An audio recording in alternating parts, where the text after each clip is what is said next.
আমরা এসেছি চলো পাল্টায়ের তরফ থেকে। এ হচ্ছে আমাদের কল্যাণ ভাই। সকল বন্ধুকে ভালোবাসা। কিছু গাছ রোপণ করা হবে, সেই কাজই চলছে। যাক, কাজ চলছে, চলুক। কাজ করতে করতে একটা কথা বলার আছে, সেটা হচ্ছে যে শিল্পী জগৎ আর এই জগৎ গোটাটাই একই। এই এই এক পাক দিয়ে দাও, তারপরে দূরে এক পাক দিয়ে দাও, তাহলে কি হবে? তারপরে তুমি এবার গোটায় ঘরগুলো মারো না। লাগালাম তো এই কাকারি বাড়ি, মানে যেটা বড় কাকা বাড়িতে এসছি। তো আজকে আমরা এসছি উসুড্ডি বেলেডাঙ্গা। তো সেখানে একটা কাকুর বাড়িতে এসেছি, আমাদের দিলীপ কাকুকে আপনারা সবাই চেনেন। এই যে দিলীপ কাকু আমাদের সঙ্গে রয়েছে। তো আজকে কিছু বৃক্ষরোপণ করছি আমরা ওনার বাড়িতেই বা ওনার জায়গাতেই। সঙ্গে আমাদের সেই পুরনো বন্ধু আমার হেমন্ত বাবু রয়েছেন।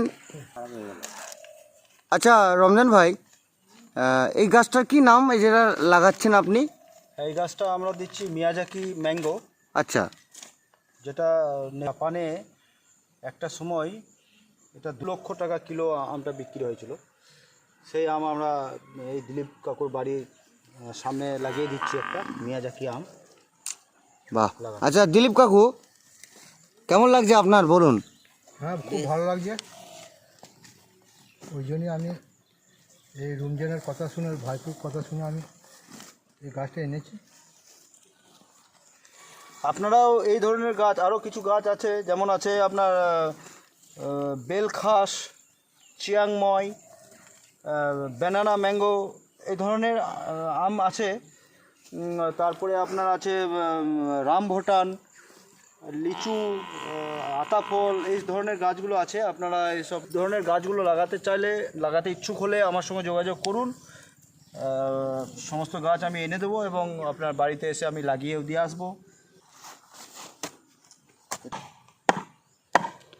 তো আপনারা সবাই দেখছেন, খুব কঠোর পরিশ্রমের মধ্যেই গাছটা রোপণ করা হচ্ছে। মাটি খুব শক্ত আর কি, তো তার মধ্যেই এটা ঘেরার ব্যবস্থা চলছে। রমজান ভাই, এটা কি গাছ তুমি লাগাচ্ছ? এটা লাগাচ্ছি পাতিলেবু, পাকিস্তানের পাতিলেবু। আচ্ছা, এই গাছটা 12 মাস ফল দেবে এবং প্রচুর ফল ধরবে এটার। না আপনি যে আজকে লাগাচ্ছেন, এটার ফলনশীল মানে কতদিনের মধ্যে মোটামুটি হবে? লেবু গাছ সাধারণত মাটির মধ্যে দিলেই 2 থেকে 2.5 বছর সময় লেগে যায়। আচ্ছা, তবে দিলে এটা এখন থেকে ফুল ফুটতে লেগে যাবে। যাই হোক, গাছটা আমরা সাকসেসফুল হলাম গাছটা লাগিয়ে। ঠিক আছে, সঙ্গে রমজান ভাই আছে, আমার সঙ্গে দিলীপ কাকা আছে, দিলীপ কাকার ছেলে আছে আমার বাপ্পা ভাই। এই গাছটার নাম হচ্ছে চিয়াংময় ম্যাঙ্গো, কিন্তু কাকা গাছগুলো জল ঠিকমতো না দেওয়ার ফলে গাছগুলো একটু ঝলসিয়ে গেছে। কিন্তু আপনাকে জিজ্ঞাসা করার এটাই আর কি, যে হয়ে যাবে তো? চেষ্টা করছি, এবার তো হয়ে যাবার না হয়ে যাবার তো আল্লাহর হাতে। হ্যাঁ অবশ্যই, আমরা চেষ্টা করতে ছাড়বো না। এটা তুমি কি লাগাচ্ছ, কি গাছ লাগাচ্ছ? কেজি পেয়ারা, আচ্ছা, খুব সুন্দর পেয়ারা। নামটা কি এই আম গাছের নামটা? এই গাছটার নাম হচ্ছে হিমসাগর আম। আচ্ছা,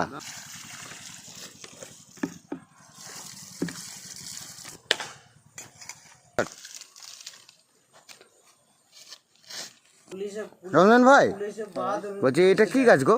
এটা আতা ফল, দেশি আতা ফল। আচ্ছা আচ্ছা আচ্ছা আচ্ছা,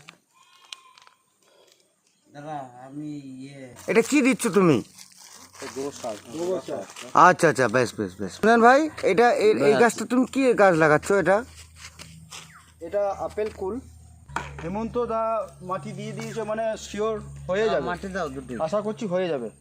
হেমন্ত দা মানে এই হেমন্ত দা, এই যে হেমন্ত দা মাটি গাছে আচ্ছা, ঠিক আছে ঠিক আছে। মানে আশা করছি গাছ হয়ে যাবে, কারণ হচ্ছে ও মাটি টেস্টিং এর ভালো জ্ঞান রয়েছে। আচ্ছা, এই গাছটা কি গাছ দাদা? এই গাছটা রামভুটান। আচ্ছা, এই গাছটারও সে একই অবস্থা। হুম বেশি রোদের মধ্যে রাখা হয়েছিল এবং জল দেওয়াই হয়নি, কাকা ভুলে গেছিল জল দিতে। হুম তাই এরকম পাতাগুলো আবার সেই এরকম ঝলসে গেছে। তবে জানি না গাছটা বেঁচে আছে, হবে নাকি, আল্লাহ নাম করে লাগিয়ে দিচ্ছি। দাদা, এটা কি গাছ? এটা ব্যানানা ম্যাঙ্গো। হ্যাঁ, গাছটাও সেই একই অবস্থা। আচ্ছা দিলীপ কাকা, এই গাছ লাগানোর ব্যাপারটা তোমার তো ভালো লাগে নিশ্চয়ই? অবশ্যই, গাছ তো মানুষের কত উপকার করে, হুম। ছাওয়া দেয়, অক্সিজেন দেয়। তা তুমি কি যারা গাছ কাটে তাদের উদ্দেশ্যে কিছু বলবে? গাছ কাটে না বলতে হয়তো প্রয়োজন হয়তো হতে পারে। হতে পারে, যেমন হয়তো ইলেকট্রিক পোলে লাগলে হ্যাঁ হ্যাঁ হ্যাঁ হ্যাঁ। কাটতে হয়। ओ सजनी रे कैसे कटे दिन रात, कैसे हो तुझसे बात, तेरी याद सताती है। নির্মূল একটা পরিবেশ, যেটা আমরা হয়তো শহর অঞ্চল বা কোথাও পাই না ঠিক।